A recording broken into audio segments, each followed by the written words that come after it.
Graça e paz, meus queridos irmãos. Estou muito feliz pela graça que Papai do Céu me concede de estar aqui mais uma vez. Estava ainda agora assistindo um vídeo da irmã Nivalda, né? O canal dela é um canal muito interessante, me edifica muito. A irmã Nivalda é uma mulher de Deus. Quero até aqui mandar um abraço para minha querida irmã, que Deus abençoe poderosamente dia a dia, cada dia mais. Que ela venha continuar sendo esse instrumento de salvação. E eu estava me lembrando, meu Deus, eu também tenho um canal, né, uma igrejinha aí de 200 membros, mais ou menos, né, e eu preciso alimentar esse rebanho que Papai do Céu me concedeu, né, alimentar o canal, colocar conteúdo, e eu tenho deixado a desejar. Peço perdão para os meus amados irmãos por essa negligência. Nós estamos já no 16º estudo sobre a série Revelação, e o tema de hoje é o Apocalipse e os profetas modernos. Para nós não sermos enganados hoje, meus irmãos, porque Satanás ele tem trabalhado com muito ousadia realmente, sabe? Antigamente, a gente via que o inimigo trabalhava assim, era sutil, sorrateiro. Hoje não, ele está mesmo descarado, meus amados. E nós precisamos estar ali empenhados, examinando as escrituras, para que nós não venhamos sermos enganados. Porque a Bíblia diz, nem todo que me diz Senhor, Senhor, entrará no reino dos céus. Nem tudo que reluz é ouro, meus irmãos. E nós precisamos, pela luz da palavra de Deus, entender e compreender quem é e quem não é. Porque a palavra de Deus não nos deixa cegas. Ela nos revela com respeito aos profetas modernos. O ministério dos profetas, né, o dom de profecia, é um dom que vai se estender na igreja, sim. O Senhor tem levantado homens e mulheres que nós podemos dizer que são profetas modernos, né? Mas qual é a característica de um profeta? Qual é a característica de uma profetisa realmente? Nós vamos entender hoje pelas escrituras. Então, eu te convido a se inscrever, a compartilhar se você for edificado, e vamos orar para que o Senhor venha estar à frente dessa obra, né? Desse momento aqui, desse vídeo, desse estudo maravilhoso. Oremos. Senhor Deus e Pai, quero te agradecer por essa oportunidade, essa rica oportunidade. O Senhor venha falar através de mim, Senhor, a meus irmãos, que os mesmos possam ser edificados, que os mesmos possam também edificar outras vidas, compartilhando, pregando, vivendo o que prega. Nós possamos realmente fazer isso, Senhor. Viver o que pregamos, pregar o que vivemos. Nos ajude, nos rebatiza com teu Espírito Santo, em nome de Jesus. Amém. Muito bem, amados. Meus irmãos, o estudo de hoje vai nos fazer compreender um pouquinho mais, né? Que o dom de profecia tem se manifestado entre o remanescente fiel. E eu tenho dito que esses vídeos que os irmãos, as irmãs aí têm gravado, exatamente para manifestar a vontade de Deus e fazermos com que nós venhamos crer, irmãos. Vem fazer com que nós venhamos buscar por nós mesmos, estudar, para nós não sermos enganados. Quando a gente para ouvir um vídeo que realmente edificou a nossa vida, o que nos dá vontade? Nos dá vontade de nós compartilharmos com as pessoas aquilo que nos edificou, que nos trouxe alegria ao coração, não é mesmo? Embora que seja pouco, o remanescente é um número pequeno em comparação com aqueles que estão caminhando pelo caminho largo, né? O caminho que conduz à perdição. Mas para Deus, irmãos, Deus não quer saber de quantidade, Deus ele quer qualidade. Na verdade, eu creio até que o Senhor quer salvar todos, ele veio morrer por todos. Mas nem todos aceitam, né? Nem todos querem ali cumprir com as condições, meus irmãos. O Senhor tem condições, sim. Não vamos aqui pregar o evangelho fácil, que tudo eu posso, tudo se eu tiver com vontade eu faço. Não é assim que a banda toca, meus queridos, não. Nós temos que entender que o Senhor ele tem um padrão, e esse padrão é altíssimo. E nós precisamos viver à altura desse padrão, com o poder de Deus, o Espírito Santo que efetuou essa obra em nossa vida, tá? Então, meus irmãos, nem todos os profetas que escreveram, nem todos os profetas que nós podemos chamar de profetas, né, da Bíblia, escreveram a Bíblia, né? Nem todos, ó. Nós estamos aqui no livro eu estava aqui aberta antes, né? Estamos em Coríntios, mas nós estávamos antes no livro de Joel, eu estava, na verdade, né, meditando em Joel. E lá em Joel foi um profeta, tá aqui. E ele escreveu Joel, né? O nome da Bíblia aí, o livro bíblico que tem o nome dele, né? Joel. Mas existem profetas, homens de Deus e mulheres também, que nós vamos entender que Deus ele não faz acepção, né? Deus ele não faz discriminação de sexo. Tanto é que nós temos aqui, ó, até coloquei aqui, mostrar para vocês, a profetisa Miriam, a profetisa Débora, a profetisa Ana, as 4 filhas de Felipe, tá? Aqui os textos, né, de referência para minhas irmãs e meus irmãos aqui acompanharem. Miriam, Êxodo 15, verso 20. Débora, Juízes 4:4. Ana, Lucas 2:36. E as 4 filhas de Felipe, Atos 21, 8 e 9. E eu creio que vocês também conhecem a profetisa Uda. Está registrado lá em 2 Reis 22, verso 14. Você anota aí, confira. Então, o Senhor nosso Deus, ele não faz discriminação de sexo, não, com respeito aos dons. Pelo menos o dom de profecia, né? Ele também levantou mulheres, né?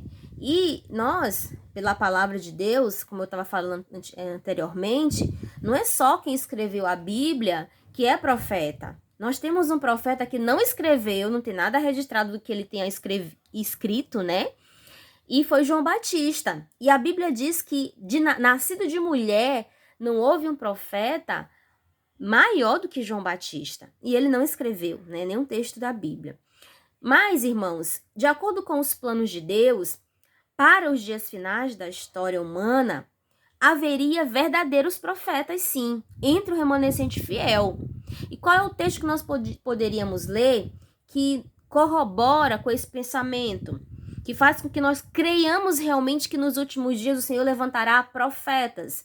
Já levantou, tem levantado e ainda vai levantar profetas. Aqui no livro de Joel, no capítulo 2, o versículo 28, diz assim, ó. E acontecerá depois, deixa eu parar aqui que tá tremendo, né? E acontecerá depois que derramarei o meu espírito sobre toda a carne.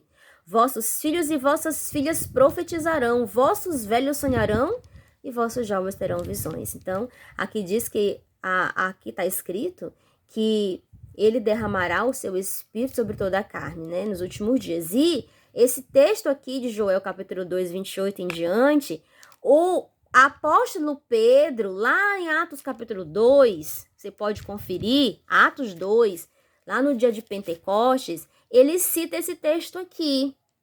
E algo também que nós podemos dizer que é maravilhoso é que esse texto de Joel capítulo 2, ele não se diz respeito somente ao tempo dos discípulos e dos profetas, né? No caso Joel, mas também aos nossos dias hoje, meus amados. Isso é uma notícia maravilhosa, não é mesmo? A Bíblia diz, irmãos, que quando nosso Senhor Jesus Cristo ascendeu aos céus, ele concedeu dons aos homens. Está em Efésios 4:8. Então, na Bíblia, nós encontramos aqui, na Bíblia, né, alguns destes dons que ele concedeu à sua igreja. Qual é o texto que nós poderíamos ler? Existem vários, mas eu gostaria de ler um com vocês em especial, Efésios capítulo 4, versículo 11 e 12. Abra sua Bíblia, lá em Efésios 4, 11 e 12 comigo. Olha o que diz aqui, ó. E ele mesmo concedeu uns para apóstolos, outros para profetas, e outros para evangelistas, e outros para pastores e mestres. Qual a finalidade desses dons? Verso 12 está bem aqui dizendo, ó. Com vistas ao aperfeiçoamento dos santos, para o desempenho do seu serviço, para a edificação do corpo de Cristo. Então, queridos, quando Deus ele manifesta os dons em sua igreja, o objetivo é o aperfeiçoamento, o objetivo é o desempenho do serviço, o objetivo é a edificação do corpo de Cristo, meus amados. Então, os dons ainda estão vigentes em nossos dias. Entre eles, o de profetas. O Senhor tem levantado, sim, eu creio nisso. Tem levantado profetas em nossos dias, né? Mas nós precisamos entender pelas Escrituras quem se enquadra nesse perfil e quem não se enquadra, tá bom? O Apocalipse, né? Voltando aí ao assunto revelação, o Apocalipse, ele ensina que no tempo do fim, o remanescente fiel teria o dom de profecia. E qual é o texto que nós podemos ler que corrobora também com esse pensamento, com essa verdade, que o remanescente fiel teria o dom de profecia? Apocalipse 12, verso 17. Abra sua Bíblia comigo. Olha o que diz aqui. Irou-se o dragão contra a mulher e foi pelejar com os restantes da sua descendência. Ou restante ou remanescente. Tem algumas versões que diz remanescente. Os que guardam os mandamentos de Deus e têm o testemunho de Jesus. E se pôs em pé sobre a areia do mar. Esse testemunho de Jesus aqui. Qual é o testemunho de Jesus? Abra comigo agora em Apocalipse 19, verso 10. 19, verso 10. Olha o que diz. Prostrei-me ante os seus pés para adorá-lo. João dizendo, né? Que ele se prostrou diante de quem? Do anjo, para o adorá-lo. Ele, porém, me disse, vê, não faças isso. Sou conservo teu e dos teus irmãos que mantêm o testemunho de Jesus. Adora a Deus, pois o testemunho de Jesus é o espírito da profecia. Olha só, meus amados, aqui em Apocalipse 19, versículo 10, está dizendo nitidamente, claramente, dando resposta lá no capítulo 12, verso 17, que o testemunho de Jesus é o espírito da profecia. Então, lendo esses textos aqui, que nós acabamos de ler, Apocalipse 12 verso 17 e 19, verso 10, nós temos uma nítida prova, né, comprovação de que o remanescente dos últimos dias teria o dom de profecia. Isso é bom ou não é, irmãos? Sem dúvida, é maravilhoso. Contudo, nós precisamos, como eu falei no começo, entender, compreender, à luz da palavra de Deus, quem é o verdadeiro e o falso. Saber distinguir entre os dois, né? Entre o profeta verdadeiro e o profeta falso. Mateus 24, 24 diz que nos últimos dias surgiriam falsos cristos e falsos profetas. Abra sua Bíblia lá em Mateus 24, 24 e grife esse texto. Aqui na minha Bíblia está grifada. E muito bem grifado. Olha o que está aqui, ó. Porque surgirão falsos cristos e falsos profetas, operando grandes sinais e prodígios para enganar, se possível, os próprios eleitos. Louvamos a Deus porque tem essa palavrinha bem aqui, né? Essas duas, vamos dizer, né? Duas palavras, se possível. Porque se não fosse, meus irmãos, até os escolhidos seriam enganados. Então, esses falsos cristos, falsos profetas, são sinais dos últimos dias. E por que, irmãos, que nós precisamos estar, né, de sobreaviso com respeito aos falsos profetas, né? Por quê? Para nós não sermos enganados, né? E a Bíblia diz, lá em 2 Pedro 2, 1 e 2, que os falsos profetas, eles iriam introduzir heresias destruidoras. E eles iriam exercer uma influência corruptora na igreja. Por isso, nós temos que ter muito cuidado com os falsos profetas. O que eles iriam fazer? O que eles têm feito? Tem introduzido o quê? Heresias na igreja e tem exercido influências corruptoras entre o povo de Deus, né? Nós temos na Bíblia um texto, Deuteronômio 18, verso 9 e 12, que vem, e também Apocalipse 22, 15, irmãos, eu gosto muito de citar a Bíblia. Você tem que ler a Bíblia, nós temos que ler a Bíblia, porque é a palavra de Deus, né? A palavra de Deus é a boca de Deus. Então, nós não temos que ir pelo que as pessoas falam, como elas explicam, não. A palavra, ela se auto-explica. E lá em Deuteronômio 18, 9 a 12 e Apocalipse 22, 15, nós temos ali incluídos lista de homens e mulheres que se enquadram como falsos profetas, né? E que poderíamos dizer que são quem? Os próprios adivinhos, os astrólogos, os encantadores, os magos, os necromantes, aqueles que consultam mortos, né? Os feiticeiros, os exorcistas, todos se incluem nessa lista. Você pode ler lá Deuteronômio 18, 9 a 12. Vamos ler juntos? Olha esse texto aqui, meus irmãos. 18 de Deuteronômio, versos 10 em diante. Não se achará entre ti quem faça passar pelo fogo seu filho ou sua filha, nem adivinhador, nem prognosticador, nem agoureiro, nem feiticeiro, nem encantador, nem necromante, nem mágico, nem quem consulte os mortos, pois todo aquele que faz tal coisa é abominação ao Senhor. Irmãos, abominação ao Senhor. Não temos que ter nada com essas coisas. Tem, infelizmente, irmãos que ainda vê ainda a questão de horóscopo, né? Não sai de casa sem ver o horóscopo, não sai de casa sem saber o que, que o signo dele está dizendo para ele naquele dia. Misericórdia, meus irmãos, vamos nos converter, pedir a Deus que venha nos converter, né? De todo o coração, essas coisas não são mais para nós. Tem pessoas que ainda consultam aí, né? Terreiros, salas aí, onde são centros, né, espíritas. Essas coisas não são para o povo de Deus. Todas essas coisas aí são enquadradas como falsos profetas. E como podemos saber se o que um profeta diz é verdade ou não? Existe algum texto que pode nos ajudar? Isaías 8, 19 e 20. Vamos ler juntos? Olha aqui, Isaías 8, 19 e 20. Quando vos disserem, consultai os necromantes e os adivinhos que chureiam e murmuram, acaso não consultará o povo ao seu Deus? A favor dos vivos se consultarão os mortos? Uma pergunta que o profeta faz aqui. Será que nós iremos consultar os mortos a favor dos vivos, irmãos? De maneira nenhuma. Aí o verso 20 diz assim, à lei e ao testemunho. Se eles não falarem desta maneira, jamais verão a alva. É de acordo com a lei e o testemunho. A lei de Deus e a palavra de Deus. Salmo 119, versículo 105 diz, lâmpada para os meus pés é a tua palavra e luz para os meus caminhos. Então, de acordo com a lei de Deus, de acordo com a palavra de Deus, se eles não estiverem dentro dessa característica bem aqui, ó, eles não estão falando de acordo com Deus. Eles não vão ver a alva. E nós devemos fazer o quê? Sair fora desses profetas que ficam falando, que ficam profetizando, mas não apresentam a lei, não apresentam a palavra de Deus. Viu, meus irmãos? Irmãos, uma coisa também que nós temos que entender é que os milagres em si mesmos não são prova de que um profeta é um homem de Deus, seja inspirado ou não, viu? Então não se iluda, porque fulano de tal ele faz milagres, ele realiza milagres, queridos. O inimigo também faz. Satanás ele se transforma em anjo de luz, a Bíblia diz, quando ele quer, quando ele acha conveniente. Então, os milagres em si mesmos não são prova de que um profeta seja inspirado por Deus. Apenas demonstra o quê? Que há por trás daquilo tudo um poder sobrenatural, que pode ser claramente de Satanás, né?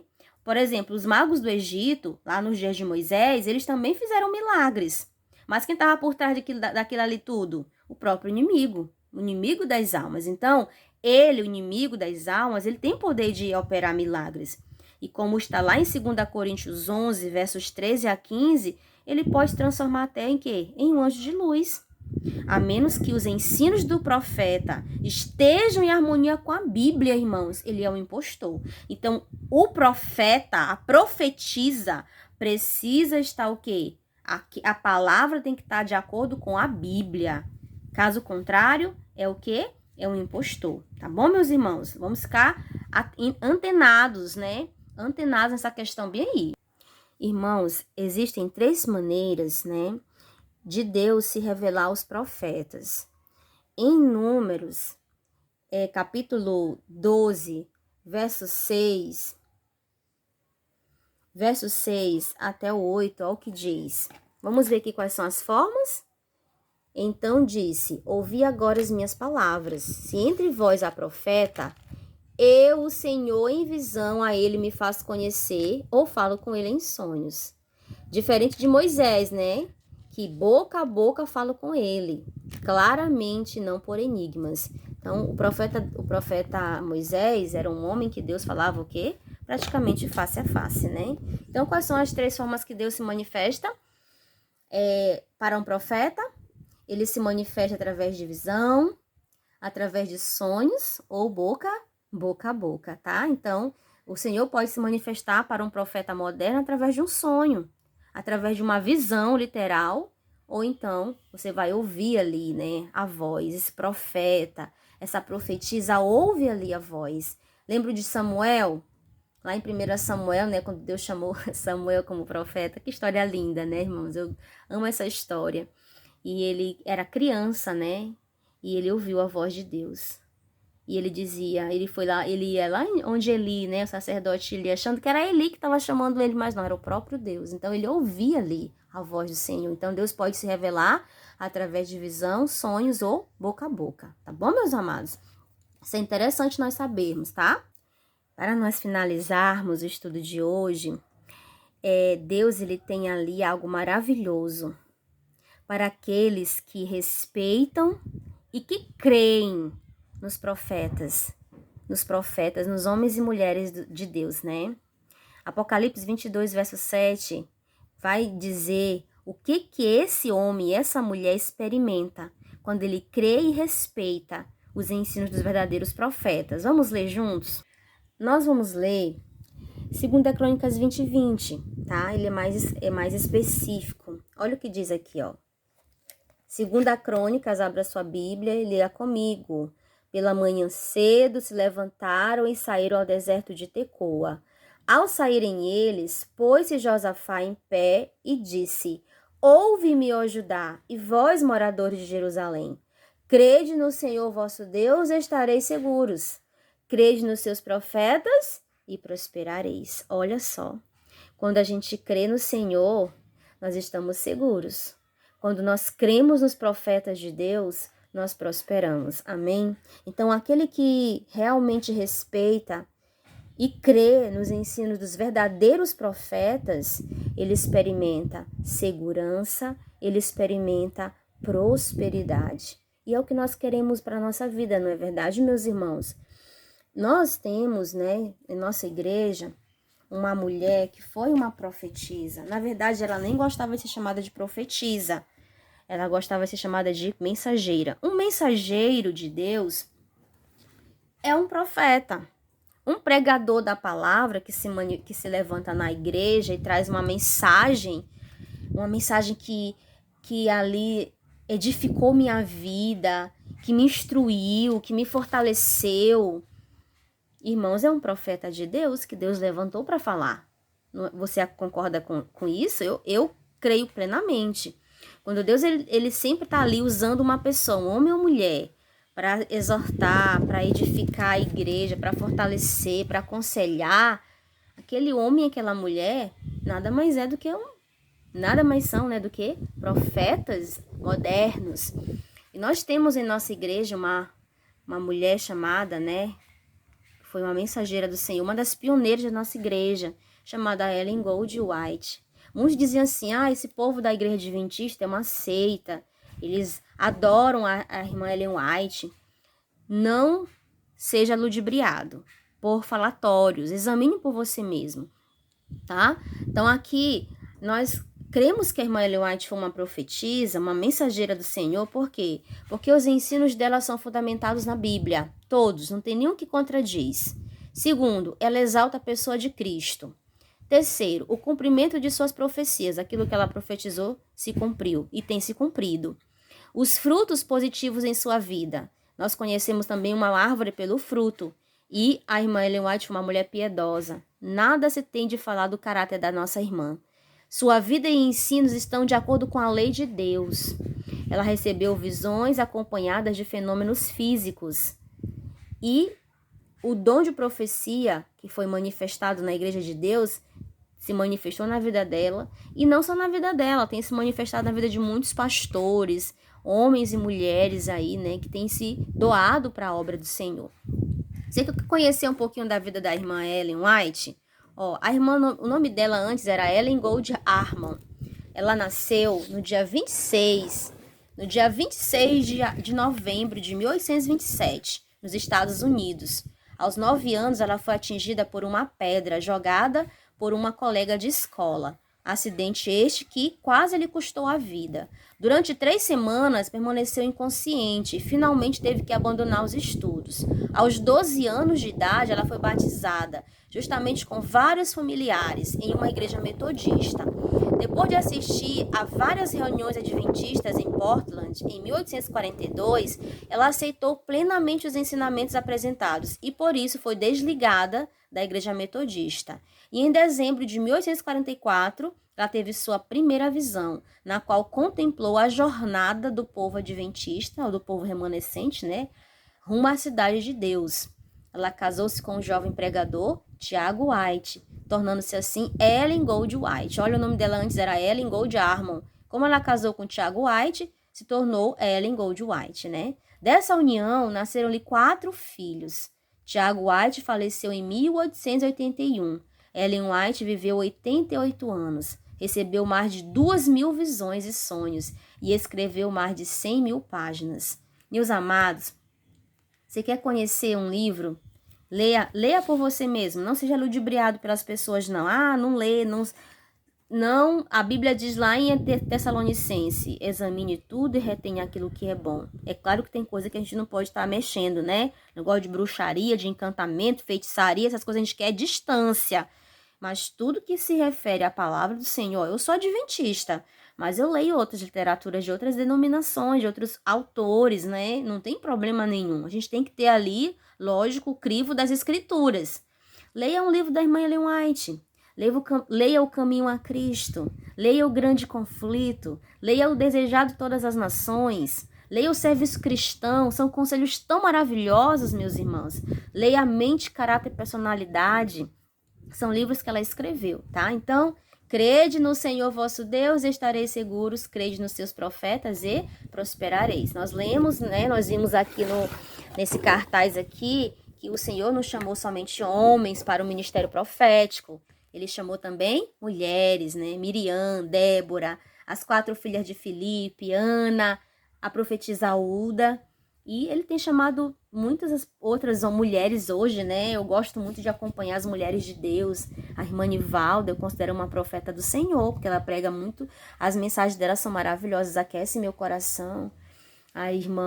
Outras irmãs aí, a irmã Maísa Ribeiro, né? Uma pregadora maravilhosa dos nossos dias. E tantas outras, a irmã Rosana, né?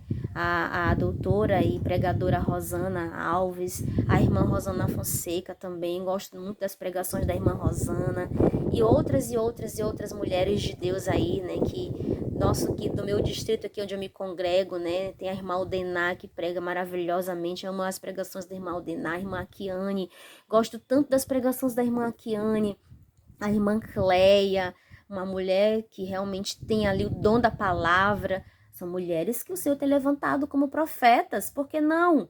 Tem uma mensagem de Deus, então são profetas. Homens também, muitos homens cheios do Espírito Santo. Eu poderia citar aqui vários, né? Vários. Que o Senhor venha nos abençoar, que nós venhamos assim, pela palavra de Deus, aceitar, crer, viver as mensagens da palavra de Deus que tem sido levantada aí por homens e mulheres cheios do Espírito Santo. Que você e eu também venhamos buscar, né, o dom de profecia, o dom da palavra, examinar as escrituras para nós sermos salvos, né? O Senhor diz: examinar as escrituras porque julgaste ter nelas a vida eterna, examinando a Bíblia e colocando em prática e compartilhando também, né? Que o Senhor nos abençoe e que nós não venhamos ser enganados, levados por ventos de doutrina, mas a sã doutrina da palavra de Deus. Que o Senhor te abençoe e me abençoe. Vamos orar? Obrigada, Senhor, por esses momentos examinando as Escrituras. Foi maravilhoso. Esse estudo de hoje realmente foi maravilhoso, muito me edificou. Espero que venha também edificar a vida deste meu irmão, desta minha irmã, que nós venhamos buscar enquanto podemos te achar, invocar enquanto o Senhor está perto, Senhor. Chegará o tempo onde nós não teremos mais essa oportunidade. Mas enquanto temos, nós possamos aproveitar, Senhor, as oportunidades. Obrigada, complete e incompleto, meu Pai, da minha vida e da vida desse meu ouvinte, em nome de Jesus. Amém.